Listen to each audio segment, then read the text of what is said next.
7 decades since the Dead Sea Scrolls were discovered, around 80 new fragments of the ancient texts have been revealed to the public. Have you ever thought that ancient works could hold clues no one's ever seen before? Not even the people who discovered it? That's exactly what's happening right now. After lying silent for nearly 2,000 years, the Dead Sea Scrolls are being seen in a whole new light. Beyond the human eyes of scholars, artificial intelligence has stepped into the picture, and now details that challenge long-held beliefs about the Bible are being unveiled. Eager to find out what these stunning truths are? Let's go. The story of the Dead Sea Scrolls is one that has quietly shaped the way we think about ancient history, religion, and the written word itself. Discovered by chance in the desert caves of Qumran in the late 1940s, these fragile manuscripts offered an unexpected glimpse into a world over 2,000 years old. Inside them were texts with familiar names from the Hebrew Bible. It also came along with others that had never been seen before. There were rules, songs, prophecies, and what seemed like secret community writings. For decades, researchers pored over the scrolls, trying to piece together who wrote them, when, and why. It quickly became clear that these weren't just random scraps from a forgotten sect. They were more like puzzle pieces from a bigger picture. It stretched across the roots of early Judaism and even touched the origins of Christianity.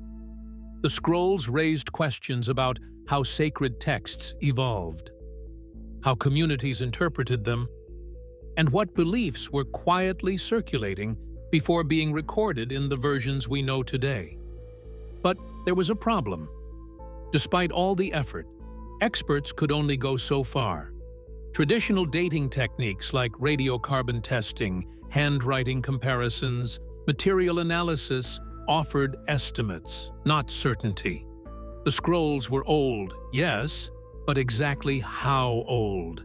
Which came first? Who wrote what? The limitations of human analysis began to show, especially with texts damaged by time or written in nearly identical hands. The debate continued for years, and while theories came and went, answers remained just out of reach. That was the reality, until recently. A new approach began to surface, one that didn't rely on the naked eye or guesswork. Instead, it came from the world of technology. As research teams looked for better ways to sort, date, and understand the scrolls, they started turning to tools that had never been part of traditional historical research. Something faster, more precise, and perhaps most importantly, more objective. So how did this shift happen? What exactly changed the game? And how is this new method helping us see the ancient world in a whole new light? Come along as we dig out these interesting pieces. The discovery. What's fascinating is how casually it all began. Back in 1947, a Bedouin shepherd was wandering near the cliffs of Qumran, not far from the northern edge of the Dead Sea. He was simply trying to track down a lost goat when he tossed a rock into one of the nearby caves. What came next was the sound of clay jars breaking. Curious, he went in to investigate, and what he found eventually turned the academic world upside down. That cave, now known as Cave 1, kicked off a wave of exploration that lasted for about a decade. Between 1946 and 1956, a total of 12 caves were found in that same Qumran region. Inside them were fragments from more than 900 different manuscripts. Some of them were better preserved than others, but many in rough condition. These weren't full scrolls that could simply be unrolled and read. Most were in pieces, some so small they could sit on the tip of a finger. It was like trying to rebuild an entire ancient library from scraps of shredded paper scattered across time. Scholars faced a massive challenge from the very beginning, and this was identifying what belonged together, often from fragments with barely a few letters visible. The process was slow and meticulous. It required years of detailed manual effort. Each piece had to be studied under magnification, matched with other fragments, and then carefully analyzed to determine where it might fit within a larger document. It was, in every sense, like solving a giant three-dimensional jigsaw puzzle with no picture on the box, and there are hundreds of missing pieces. So with all these fragile pieces and scattered clues, how did anyone manage to make sense of it? The task was so complex that human efforts eventually hit a wall. This was when artificial intelligence became the perfect tool to step in and push things forward. They became useful for studying the scrolls. They could spot similarities in handwriting, ink, and parchment that people might easily miss. The variety of texts found among the scrolls is just as important as the physical condition they were in. Many books from the Hebrew Bible like Genesis, Deuteronomy, Isaiah, Kings, and a few others showed up. But those weren't the only writings. Researchers also found calendars, community rules, religious songs, legal documents, and commentaries. One scroll was even made of copper and talked about where treasures might have been hidden. These scrolls are the oldest known copies of the Hebrew Bible, which of course makes them extremely valuable for learning about early Jewish life, beliefs, and the beginnings of Christianity. Most scholars generally agree that a significant number of the Dead Sea Scrolls were likely written or collected by a Jewish sect known as the Essenes. This group is believed to have lived in Qumran, near the caves where the scrolls were discovered. Historical records, including writings by ancient historians like Josephus, describe the Essenes as a strict, isolated community that valued discipline, purity, and a unique interpretation of Jewish law. Many of the scrolls reflect those traits, like the detailing community rules, rituals, and beliefs that line up with what we know about the group. However, this theory, while widely accepted for years, is not without its critics. Some researchers argue that the scrolls might have come from various Jewish groups living in or passing through the region. Others believe the caves were more like storage or hiding places used during times of conflict, not necessarily tied to just one community. As new scroll fragments surface, and as AI tools provide more accurate data on handwriting, language patterns, and material origins, the question of authorship is being re-examined with fresh eyes. So while the Essenes remain a strong candidate, the truth about who really wrote or preserved these ancient texts is still very much an open question. On top of everything else, preservation was a serious issue from the start. Many of the scrolls had already deteriorated badly by the time they were found. And while early researchers tried to save what they could, their methods sometimes made things worse. In the 1950s, for example, some scrolls were coated with castor oil to make the text easier to read and the material more durable. Unfortunately, this treatment contaminated the original parchment, throwing off carbon dating tests and making the scrolls appear centuries younger than they really were. Later scientists had to figure out how to carefully remove that layer without damaging the material, just so they could date them accurately. So, while the initial discovery was accidental, everything that followed required decades of hard work, with a new level of scientific precision. So beyond just finding these scrolls, they became a long-term challenge, still demanding fresh thinking and smarter tools to fully understand what they have to tell us. But with such a massive discovery, let's take a moment to understand what these experts went through. Humanity's efforts and limits. For a long time, scholars depended on a method called paleography to figure out how old the Dead Sea Scrolls really were. Paleography is basically the study of old handwriting. Experts would look closely at how the letters were shaped, how the strokes curved, and how the writing style changed over time. Then, they'd compare what they found with other ancient texts that had known dates. This method required deep experience and a sharp eye. Paleographers spent years learning to spot the smallest differences in script. A tiny flick in a letter could reveal a big clue about when and where the scroll was written. But there was one major problem. Paleography was still very subjective. It was based on human judgment. Two experts might look at the same piece and come to slightly different conclusions. That's because they were relying on personal experience, memory, and pattern recognition developed over time. While many paleographers were incredibly skilled, there was always the risk of bias or error creeping in. There were also limits to how much detail the human eye could pick up, especially when working with damaged or faded texts. And since no one alive had ever seen these scripts being written, even the best interpretations were still just educated guesses. Despite its usefulness, paleography alone couldn't always give a firm date or pinpoint a specific author. This made it difficult for scholars to confidently build timelines or connect texts with certain historical events. In short, while it was a helpful tool, it left too much room for doubt. There was also something called the paleographic gap. That's the name scholars gave to a missing chunk of comparison material. The Dead Sea Scrolls were written over several hundred years, from around the 4th century BCE to the 2nd century CE. But from that same period, there just weren't enough Hebrew or Aramaic texts with confirmed dates. That left scholars without enough solid reference points. So even the best paleographers were often working with guesswork. They had to make educated assumptions, and without reliable samples from the same time period, their work couldn't always be cross-checked. That meant building a precise timeline was extremely difficult.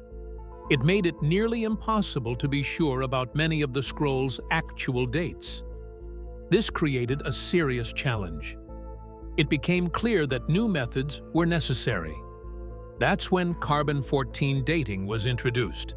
Also known as radiocarbon dating, it measures how much carbon-14 remains in a material. Since living things slowly lose carbon-14 after they die, scientists can use this to estimate when the parchment was made. Initially, this seemed like the answer. It was objective. It was scientific. But it had its own setbacks, especially when used on something as rare and delicate as the Dead Sea Scrolls. One big issue is that radiocarbon dating is destructive. Even though it only uses a small piece, that piece can never be replaced. And these scrolls are priceless. So cutting into them, even for science, raised ethical questions. On top of that, some of the scrolls had been treated with castor oil back in the 1950s. Researchers at the time thought it would help preserve the ink and parchment, but they didn't realize it would contaminate the material. This made the scrolls seem newer than they really were when tested. It was only much later that scientists figured out how to carefully clean the scrolls before testing, but the process was slow and delicate. Another problem was calibration. Some experts warned that carbon-14 dating in the Levant, where the scrolls were found, might have accuracy issues. Factors like the environment, storage, and previous handling could throw off the results. This created a tricky situation. Scientists had the tools to test the scrolls, but using those tools could mean damaging the very artifacts they were trying to study. It became a struggle between learning more and preserving what remained. So, between paleography's subjectivity and carbon dating's risks, scholars were stuck. Both methods had value, but neither could offer complete confidence. This is why the push for a new solution grew stronger. The scrolls needed something different, a method that didn't rely on guesswork, and one that didn't require slicing into precious materials. This growing frustration over gaps in knowledge, risks to the scrolls, and uncertain results set the stage for a major breakthrough. And finally, artificial intelligence provided that answer. The entrance of AI Solving the dating problem of the Dead Sea Scrolls needed more than just sharp eyes and good guesses. This marked the beginning of a new kind of teamwork. Leading the effort was Professor Mladen Popovic from the Qumran Institute at the University of Groningen. He brought together a group of researchers from across different fields: history, physics, AI, and radiocarbon science. Experts from several universities joined in, including the University of Southern Denmark, KU Leuven, and the University of Pisa. The project was funded by the European Research Council under a title that captured its spirit: The Hands That Wrote the Bible. At the center of this new project was a powerful AI system called Enoch. The name wasn't random. In Jewish tradition, Enoch is remembered for his wisdom and deep knowledge. Giving the AI this name helped frame it as a tool to bring ancient voices back to life. But before Enoch could learn anything, there was a long preparation process. The scrolls had been contaminated in the 1950s when researchers coated many of them with castor oil, thinking it would help preserve them. That decision, while made with good intentions, ended up interfering with scientific testing. To fix this, 30 small scroll samples were carefully cleaned to remove the oil. Each one was only about 10 milligrams in weight. This delicate work, led by Professor Kari Lund Rasmussen, took years. Out of the 30 cleaned samples, 27 were successfully used for carbon dating. These provided accurate dates that would later serve as a reference point for the AI's training. Once that was done, the team captured high-resolution images of the handwriting on 24 of the securely dated scrolls. These images, 62 in total, showed the tiniest ink marks left by ancient scribes. This is where Enoch got to work. Its job was to study these traces and find patterns that could link the writing style to specific time periods. The first step was to separate the ink from the background parchment. This was done by a tool inside Enoch called BiNet, a type of neural network. It cleaned up the images so that only the original ink was analyzed. The next part involved converting those tiny handwriting details into data. Enoch used two methods here. One focused on full letter shapes, the other on how the ink curves were distributed.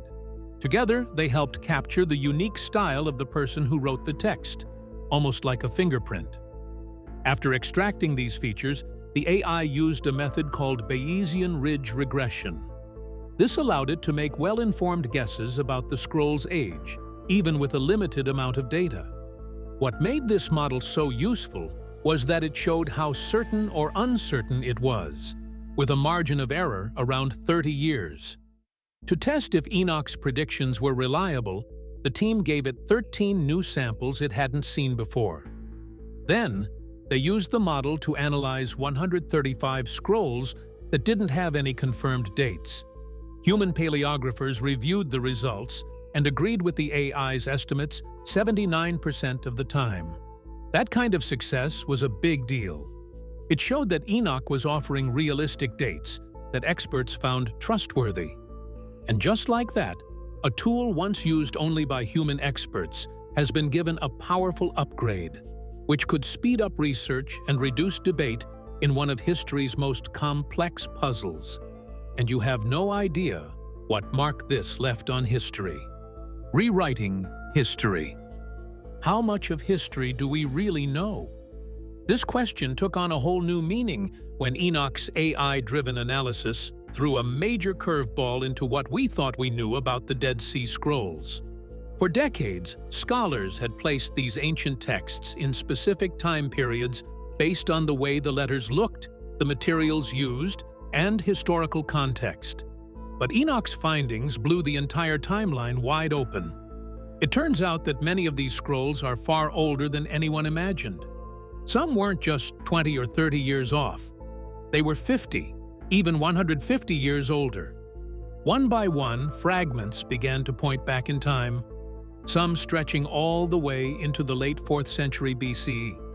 This was a complete re-evaluation that shook the foundation of what historians thought they understood about the period.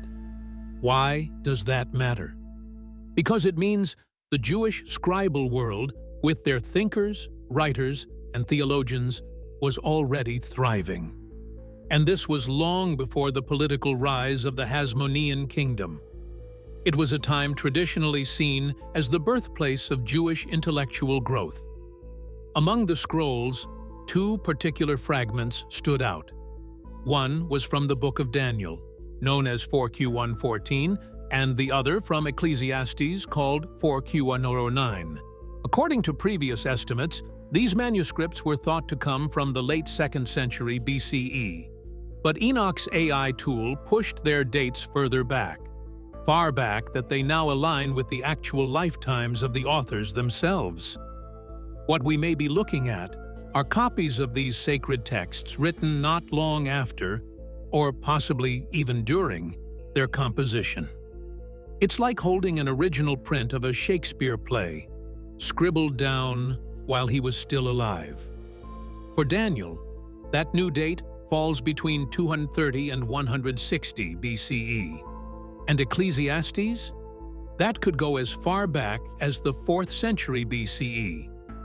So beyond being just ancient manuscripts, they became direct connections to the people who first dreamed up the words. But that wasn't all Enoch found.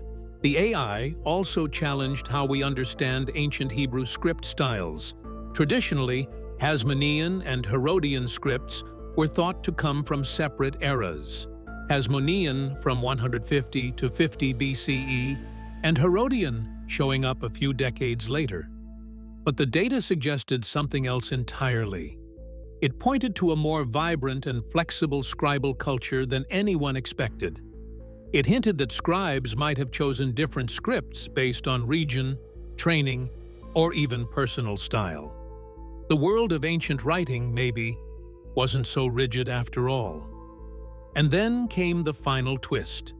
Much of the Dead Sea Scrolls were found near Qumran, and for a long time, scholars believed the Essene community living there had written most of them. But Enoch's dating revealed that many scrolls predate Qumran's earliest known settlements. That means Qumran might not have been where they were written. It might have simply been where they were stored, maybe even hidden during times of conflict like the Jewish-Roman wars. So piece by piece, Enoch's work filled the gaps in history. But then, even the seemingly perfect solution still came with its defects. Scholars debate. Popovich et al. Study in PLOS release marked a turning point in how scholars might approach ancient texts. In the study, the researchers introduced Enoch and how it was developed specifically to analyze the handwriting of the Dead Sea Scrolls with mathematical precision. The result, of course, was a wave of excitement and skepticism alike, with experts from various disciplines weighing in on what this means for the future of biblical archaeology and paleography. Those in support of Enoch have largely focused on the system's innovative capabilities. Lead researcher Mladen Popovich described Enoch as something akin to a time machine, a tool that could, for the first time, quantify something as traditionally subjective as ancient handwriting. That phrase resonated across academic and journalistic circles, not because it was hyperbole, but because it reflected the unprecedented nature of what Enoch claims to do.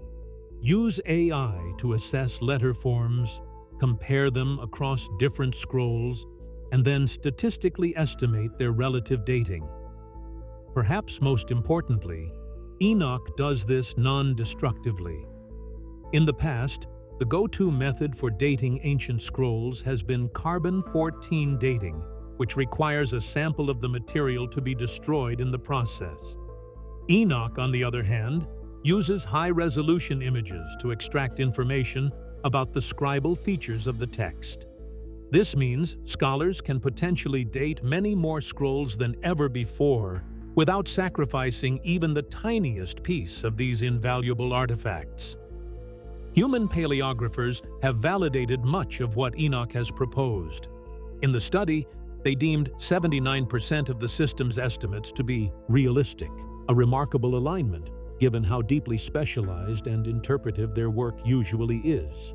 This suggests that Enoch is not attempting to replace experts, but rather to support them. Instead of discarding decades of work by scribal historians, Enoch seems to back up some of their most important conclusions. Jonathan Ben Dov, a well-known scholar, pointed out that some of Enoch's findings line up perfectly with statements made by iconic paleographers such as Frank Moore Cross over half a century ago. In this light, Enoch serves not as a disruptor, but as a form of corroboration. Jonathan Adler went a step further, applauding the research not only for confirming earlier theories, but for pushing the envelope in terms of data acquisition. He described the study as a meaningful effort to procure new data, an attempt to go beyond reinterpretations of old conclusions and generate fresh insights from unexplored territory. In many ways, Enoch gives form and structure to things scholars have suspected for years, but lacked the means to test. But the reception hasn't been all praise. Skeptics, particularly among senior paleographers, have raised red flags about Enoch's reliability. Christopher Rolston, a widely respected figure in the field, questioned the dating assigned by Enoch to the scroll 4Q114, which includes sections from the Book of Daniel. According to Enoch, the scroll could be dated as early as 230 BCE. Rolston, however, pointed out a clear historical discrepancy. The chapters 7 to 12 of Daniel refer to the desecration of the Second Temple, which occurred in 167 BCE. From that standpoint, it would be impossible for the scroll to predate this event. This criticism hits at the core of the problem. AI, despite being sophisticated, cannot fully grasp historical and cultural context. It can analyze shapes and patterns, but it cannot interpret theology or historical nuance. Rolston also voiced broader philosophical concerns. He cautioned against the claim that AI now allows researchers to study the hands that wrote the Bible. Such a claim, he said, is exaggerated at best. The reason is simple. The oldest known manuscripts of the Hebrew Bible do not date back to the First Temple period when the original texts were thought to have been composed. With this, any handwriting analysis can only address copies and later recensions, not the original authors. Another concern relates to how the AI was trained. Critics have highlighted the relatively small dataset used to develop Enoch. In machine learning, the strength and generalizability of a model often depend on how much data it has been fed. A limited dataset can introduce biases or fail to reflect the full diversity of handwriting styles. While the researchers behind Enoch claim that their model was carefully tuned for these constraints, not everyone is convinced. Brent Seals, a computer science expert in the field, acknowledged that while the methodology appears solid, the limited sample size raises natural doubts about scalability. What do you think these new discoveries mean for the future of biblical studies and ancient history? Let us know your thoughts in the comments below. Don't forget to like, share, and subscribe for more exciting stories. We'll see you in the next video.